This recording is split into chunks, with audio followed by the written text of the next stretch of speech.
Fala pessoal, beleza?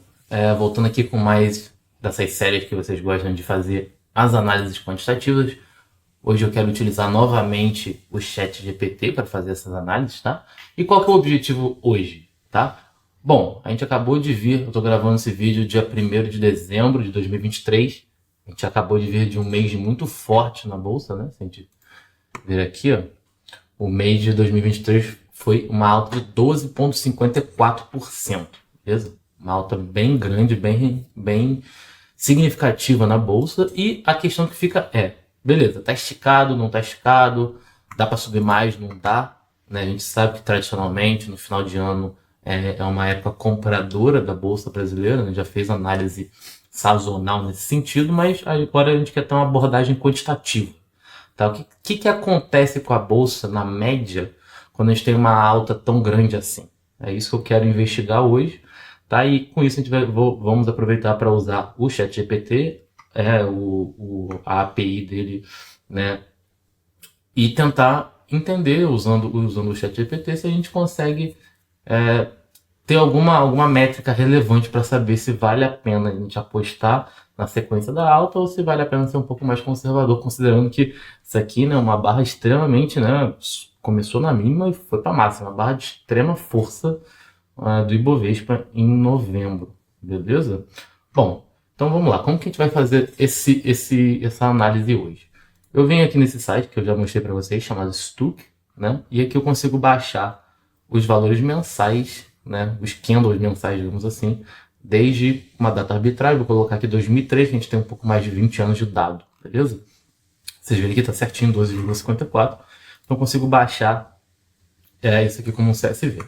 Beleza, tá baixado. Então agora eu vou vir aqui no ChatGPT e vou colocar, né, em anexo. E agora eu preciso dizer para ele que eu quero a análise que ele faz. Então, para começar, vamos pedir algumas coisas que a gente consiga facilmente verificar. Tá? É importante, quando você está trabalhando aqui com a inteligência artificial, que você tenha meios de verificar, até porque ela erra várias vezes. Tá? Você tem que saber guiar o chat, beleza? Isso que eu gosto de mostrar para vocês também. Não sair só cegamente aceitando o que ele faz, mas entender a melhor forma de guiar ele para conseguir o resultado que você quer. Então, vou começar aqui explicando para ele. This is the monthly candle data from above. Não vou nem falar a data. Tell me what was the last monthly variation in the dataset. Então, eu quero dar uma instrução aqui bem básica para ele, para dizer para ele pegar esse CSV e me dizer qual foi a última variação mensal. Né? Então, ele está lá fazendo a conta dele. Provavelmente esse vídeo vai ser acelerado, cortado para não ficar muito maçante, beleza?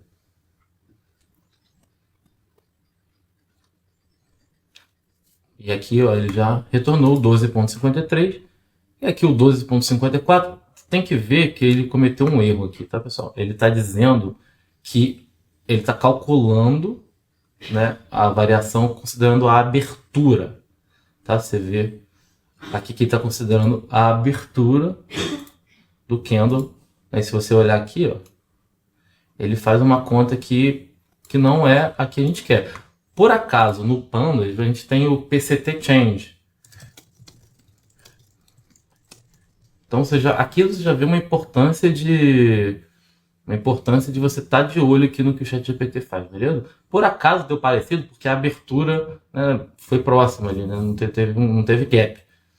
Mas se você mandar o PCT Change no Pandas, aí sim, agora a gente tem 12,54. Porque o PCT Change já é uma conta que já faz isso automaticamente, beleza? Certo, ok. Então aqui a gente já sabe que ele já é capaz de calcular as variações do jeito que a gente quer, tá? Depois da gente destruir ele da forma certa. Então vamos fazer o seguinte. Vou definir aqui um threshold de 10%, tá? Então eu vou considerar 10% como uma alta muito forte, né? E vamos tentar ver que quantas vezes o Ibov teve uma variação maior do que 10%. Tá? E para a gente garantir, eu vou pedir para ele me retornar, sei lá, as últimas 3. Então vamos fazer isso aqui agora. Então,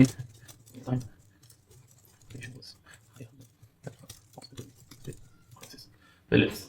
Então, o que eu quero fazer aqui agora? Eu quero entender quantas vezes esse evento aconteceu, ou seja, a variação mensal ser maior do que 10%. E para a gente poder, de novo, validar, verificar que tudo bonitinho, pedir para ele me dar as últimas 3 vezes que isso aconteceu, e aí a gente vai lá no TradingView e vai olhar ali e inspecionar para ver que realmente, né, ele não errou, tá? Então vamos deixar ele trabalhar aqui agora.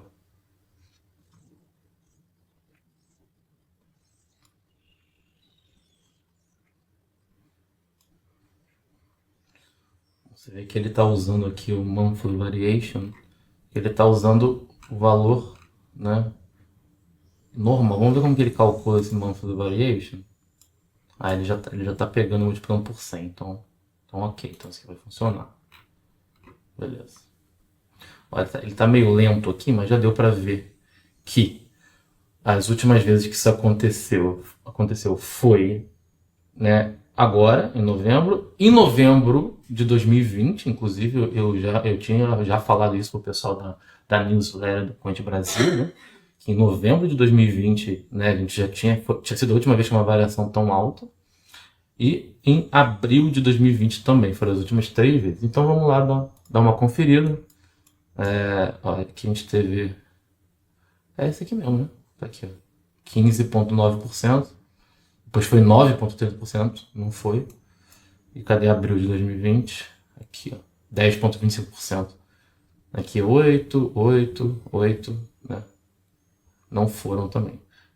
Beleza. Então, aparentemente, tudo certinho com o nosso código, tá? Vamos voltar para lá. Então, 24 meses, né? Foram as vezes que o Ibov subiu mais do que 10%, considerando desde janeiro de 2023. Então, vamos botar aqui aproximadamente 20 anos, estamos falando de 240, 10% dos meses, é isso, né? 24 vezes em 200 e... não, mentira. Estamos falando de mais ou menos 2 anos em 20, né? É isso mesmo. Beleza. Ok. Então, agora vamos para a próxima parte da análise, que é What happened? Deixa eu pensar aqui. O que eu quero que ele me diga é quantos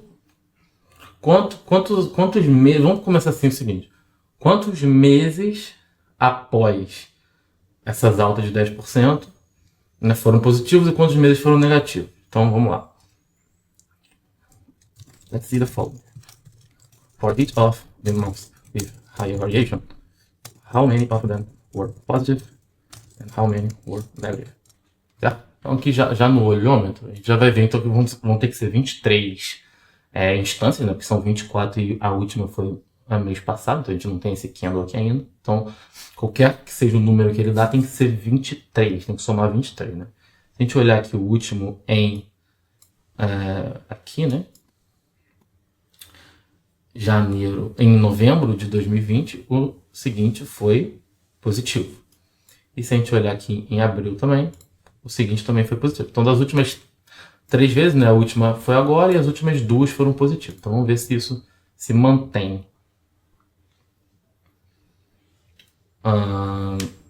Eu acho que ele não... eu expliquei errado, né? Eu falei, obviamente, eu falei quantos deles foram positivos ou negativos, mas eu disse basicamente o mês atual, né? Então, eu quis dizer o mês seguinte, subsequent month after the higher variation. Né? Agora foi um erro meu de instrução, né? Eu acabei falando errado para ele. Ele disse todos os 24 meses foram positivos, obviamente. A gente está pegando uma variação acima de 10%, né? Vamos lá. 15 dos meses seguintes foram variações positivas e 8 dos meses foram variações negativas. Então já estamos vendo uma discrepância aqui. Vamos dar uma conferida no código. Parece correto. Positive subsequent variations. Ele pegou o index mais 1, né? Beleza. Parece correto, tá? Então vamos lá. On average, what is the variation when it goes up and the variation when it goes down? Então o que eu quero saber? Agora eu quero chegar na conta do expected value, né? Qual que é o valor esperado para essa variação? Como que a gente calcula o valor esperado, pessoal? Você pega a porcentagem de vezes que aquele evento acontece e multiplica por quanto você ganha na média. Tá, então ele já me retornou aqui, ó. Quando a variação é positiva, 6.42 e 3.42, né? De novo, olhando aqui, já tem o subsequent variation certinho. Só calcular a média. Vamos lá, now do the expected value for this. Então, de novo, o que é o expected value? Você pega, por exemplo, então aqui a gente tem que na média é 6.42 e isso acontece 15 de 8 vezes. 15 de 23 vezes, né? 15 de 23, a gente está falando de quê? A gente está falando de 65% das vezes, né? Então, vamos lá. Expected value for the variation in the months following those variation higher than 10% é de aproximadamente 3%. Beleza? E me parece ser isso mesmo, pessoal, porque a gente está falando aqui, ó, fazer uma conta rápida aqui, ó, 2/3 de 6.42, a gente está falando de 4%, menos 1/3 aqui, 3%. Aí, acho que está certo, né? Me parece que no olhômetro, certinho, ó, probability up, pegou o subsequent e dividiu por todos, certinho. É isso mesmo, expected value é isso, pessoal. Então, veja, a análise está feita, beleza? Então, se o chat, com a ajuda do ChatGPT a gente conseguiu chegar nessa conta. Então a gente sabe que o valor esperado, tá, para uma variação mensal do Ibovespa após uma alta de 10% é de 3%. Porque em praticamente 2/3 das vezes que o Ibov subiu tudo isso, no mês seguinte ele continuou subindo, tá? E subindo bem, porque quando sobe, ele sobe praticamente o dobro do que quando ele cai. Então, esse momentum aqui do Ibov é bem comum de acontecer, né? Então, né, considerando como foi feito, como foi o desempenho do ativo nesse mês, a gente pode dizer que, estatisticamente, claro, levando tudo considerado, pessoal, aqui a gente está falando aqui de 23 data points ao longo de 20 anos, etc, etc. Mas a gente tem uma certa consistência aqui. Beleza? Bom, se a gente quiser agora fazer uma última análise para fechar aqui, a gente pode comparar isso com um mês padrão, né? Então aqui a gente está falando, beleza, essa é a média quando sobe 10%, vamos ver quando é a média quando em qualquer mês, né? Um mês aleatório. Só para a gente poder comparar a diferença de quando a gente introduz esse evento novo de subir 10%, tá? Então vamos lá. Ok, now let's see. Is the average. Tá, vamos ver o que vamos fazer mais ou menos igual a gente fez outra vez. Let's see how many months are positive regardless of going up strong or not. Tá, vamos mandar essa instrução para ele e ver se com isso aqui ele já é capaz. Beleza? Eu quero saber o seguinte. Aleatoriamente, ele sobe tanto. Considerando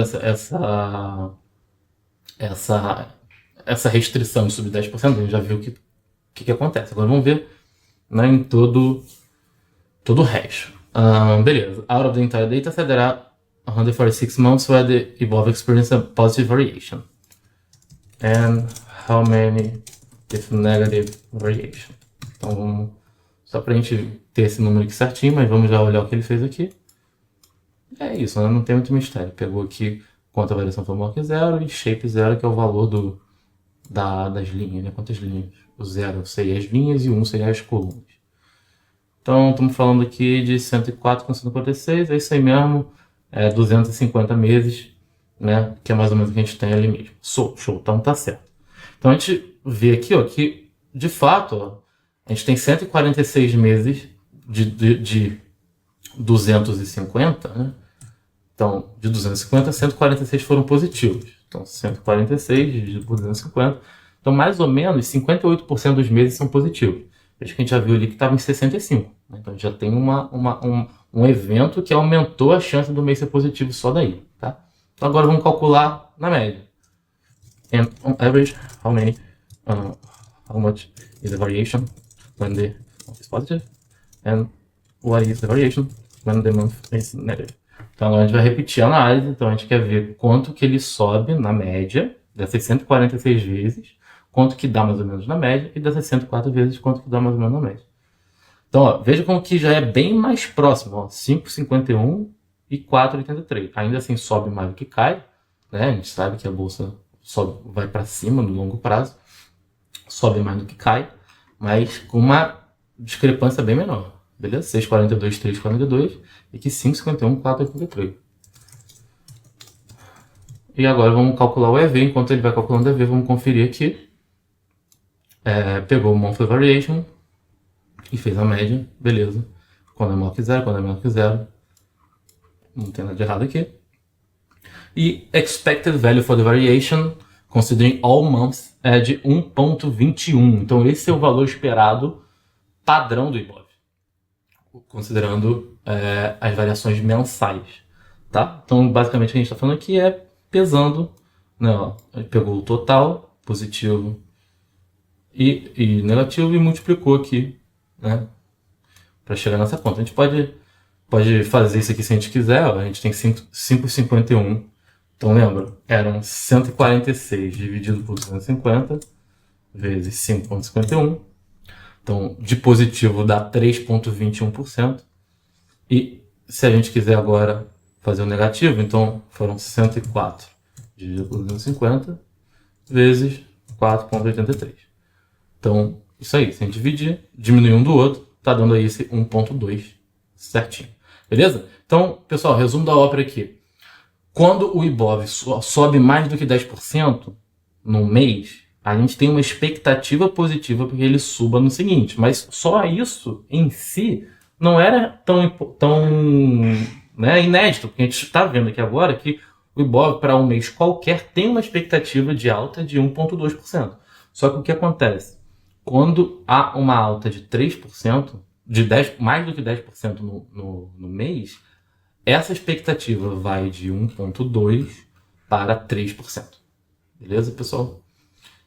E a chance de que o mês seja positivo é de 2/3, comparado com mais ou menos 58%, né, quando a gente pega um mês aleatório. Tranquilo, gente? Beleza? Bom, espero que tenha ficado clara a análise. Espero também que tenha ajudado aí para vocês que querem fazer suas próprias análises com o ChatGPT. Todo esse tipo de análise e várias outras coisas você encontra lá no Quant Brasil, quantbrasil.com.br. Entra lá, se cadastra. Tem muita coisa legal de análise quantitativa e no nosso canal no YouTube também. Beleza? Forte abraço e até a próxima.